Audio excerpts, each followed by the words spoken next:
সত্য মানবতার মুক্তির উৎসব প্রাণাধিক প্রেরণবীর প্রতি সালাতু সালামের সাথে শুরু করছি। ভোটের সাথে জীবন, ধর্ম, রাষ্ট্র, গণতন্ত্র, মানবাধিকার, রুটি রুজি সবকিছু সরাসরি জড়িত। ভোটের সাথে রাজনীতি একাকার বিষয়, রাজনীতির সাথে জীবন একাকার বিষয়।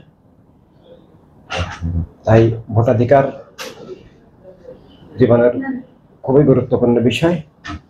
ভোটাধিকার মৌলিক নাগরিক অধিকার। রাষ্ট্র কিভাবে চলবে, কোন নীতিতে চলবে, সমাজ কিভাবে গড়ে উঠবে, অর্থনীতি কিভাবে পরিচালিত হবে, এই সবকিছুই রাষ্ট্রনীতির সাথে জড়িত। আর এই রাষ্ট্রনীতির সাথে জনগণের ইচ্ছা, জনগণের আকাঙ্ক্ষা, বিশ্বাস, আদর্শ সবকিছু জড়িত। তাই ভোটাধিকার অত্যন্ত গুরুত্বপূর্ণ বিষয়। ভোটাধিকার নিশ্চয় একটা সাধারণ নির্বাচনের বিষয় নয়। এই নির্বাচনের মধ্য দিয়ে সমাজ পরিবর্তন, রাষ্ট্র ব্যবস্থার পরিবর্তন, রাষ্ট্র ভবিষ্যতে কেমন হবে, মানবতার পক্ষে হবে না মানবতার বিরুদ্ধে হবে, এসব কিছু ভোটাধিকার নির্বাচনের সাথে জড়িত। তাই প্রতিটি নাগরিকের ভোটাধিকার নিশ্চিত করতে হবে। সব নাগরিকের ভোটাধিকার নিশ্চিত করা না হলে সেটা সুষ্ঠু নির্বাচন নয়, সেটা স্বাধীন নির্বাচন নয়। কিন্তু ভোট সিস্টেমের পরিবর্তন না হলে বর্তমানে বাংলাদেশে সব নাগরিক ভোট দিতে পারবেন না।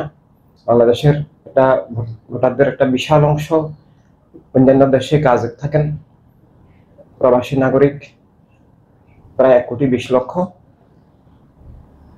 তাদের ভোটাধিকার নিশ্চিত করতে হবে। বর্তমানে ভোট কেন্দ্রে গিয়ে ভোট দিয়ে আসা সেটা অনেক দিক থেকে সমস্যা সংকুল।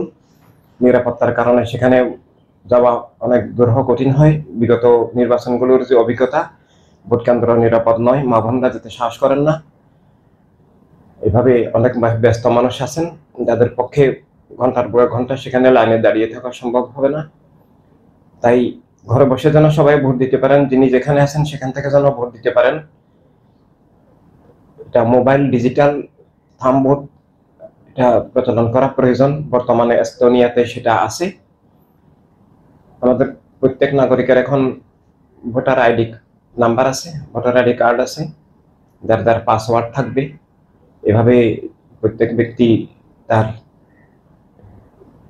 যে মনোনীত দল মার্কা, যিনি যে রাজনীতিকে সমর্থন করেন, পছন্দ করেন, যে দলকে সমর্থন করেন, পছন্দ করেন, তিনি সেখানে ভোট দিবেন তার মোবাইলের মাধ্যমে, তার থাম্বের মাধ্যমে।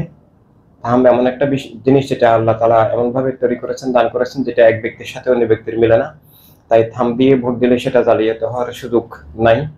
এভাবে প্রোটেকশনের সকল ব্যবস্থা নিয়ে যেন হ্যাকিং করতে না পারে, এভাবে মোবাইল ভোটিং এর, ডিজিটাল ভোটিং এর অ্যাপস আমাদের এখানে বাংলাদেশে আনা অবশ্যই খুবই জরুরি। তাহলে সব নাগরিকের ভোটাধিকার নিশ্চিত হবে। অনেক মারা আছেন শিশুদেরকে লালন পালন করে, তাদের শিশু নিয়ে ভোট কেন্দ্রে যাওয়া সম্ভব নয়। অনেক অসুস্থ মানুষ আছেন যারা হসপিটালে আছেন, লক্ষ লক্ষ মানুষ, তাদের ভোটাধিকার প্রয়োগ করতে হলে এটার কোনো বিকল্প নাই। বাংলাদেশের বাহিরে যারা আছেন তাদের ভোটাধিকার করতে হলে মোবাইল ডিজিটাল থাম্ব ভোটের কোনো বিকল্প নাই। তাই সেটা আমাদের অবশ্যই করা উচিত। তাহলে সব নাগরিকের, সব ভাই বোনের ভোটাধিকার নিশ্চিত হবে। সবার বিশ্বাস, দর্শন, আদর্শ, যার যার রাজনীতি মতপথ প্রতিফলিত হবে এবং রাষ্ট্র পরিচালনায় সবাই অংশগ্রহণ করার সুযোগ পাবেন। ধন্যবাদ।